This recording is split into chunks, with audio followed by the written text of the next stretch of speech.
Do you have that kind of uncle in some other form in your life? I'm talking about male dominancy here. Did someone tell you that this is not for you?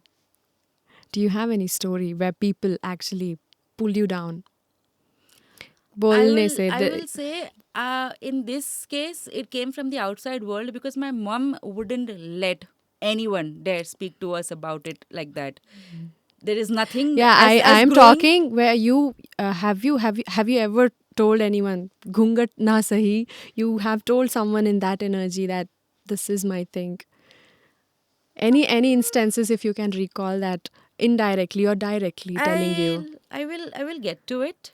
Like I said, growing up to kabhi aisa tha nahi because it was like if anything anybody else can do it, you can do it.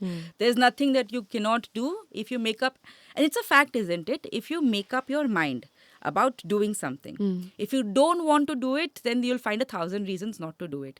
But if you want to do something, even one reason is enough, and you keep doing it, and you become better at it. Correct. Something that we've grown up with, and if you actually think about it, there is nothing that you can't do when you put your mind to it. Having said that, have I come across people who've made me doubt myself, manipulated me into doubting myself? Yes, I have. Have they been in personal life? No. Okay. They've mostly come in professional life. Personal life also, maybe, but uh, when you don't really value yourself much, there's a lot of people who can come in and take advantage of that. So when you don't value yourself, a lot of people will come in and, like I said, take advantage of that because you don't know your worth or value. And they will make sure that you never realize your worth or value because they are at advantage. They get from the fact that you don't know your value. You don't know how to treat yourself. So they can treat you however they want to, and you will still be like, oh, okay, this is how it is. Okay. Oh. The basis of most of those toxic relationships are this, Yes, yes. that a person does not know his or her own value and then can be devalued from anybody else. Wow. Personally, this. Professionally, happened in the stadium. Really? So I found two very different types of people, two very different types of male energies in the stadium. The first one was very dominating, wanted to make sure that I am not heard, to an extent that he's gone down and reduced my volume on the mic, etc., etc. Insecure is what I'd say. Okay, I do not want to Absolutely. name them, Yeah. but believe me, when this comes out, they'll know that who they are. Okay. But yeah, Got so it. I've met that kind of a person as well.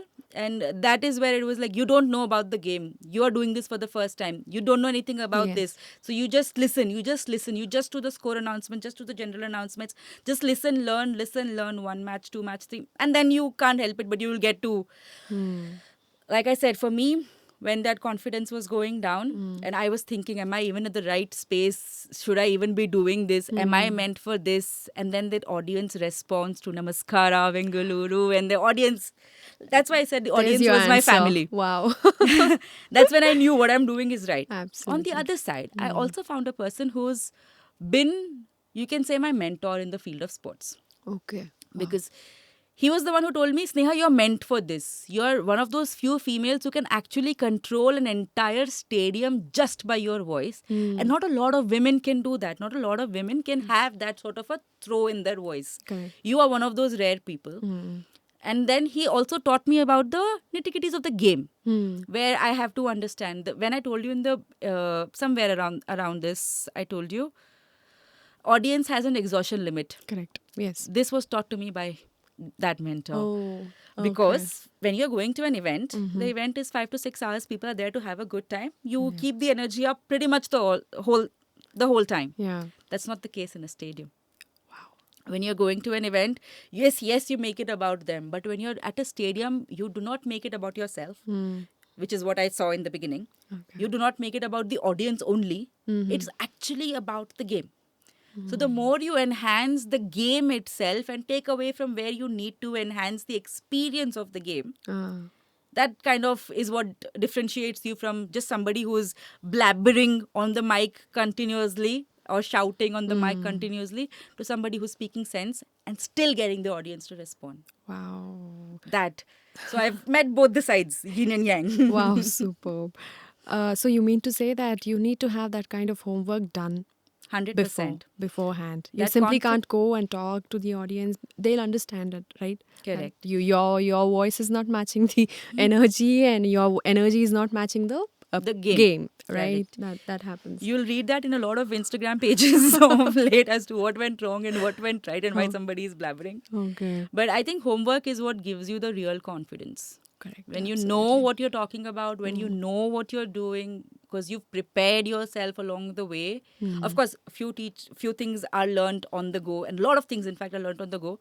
But coming basics, from the space where you actually have put in the mehnat, you have learned what you had to learn, and come where you are, then that brings in the confidence that you know what you're doing. Wow, superb. Do you think that confidence can actually build your personality as well? 100%. Wow, superb. 100%.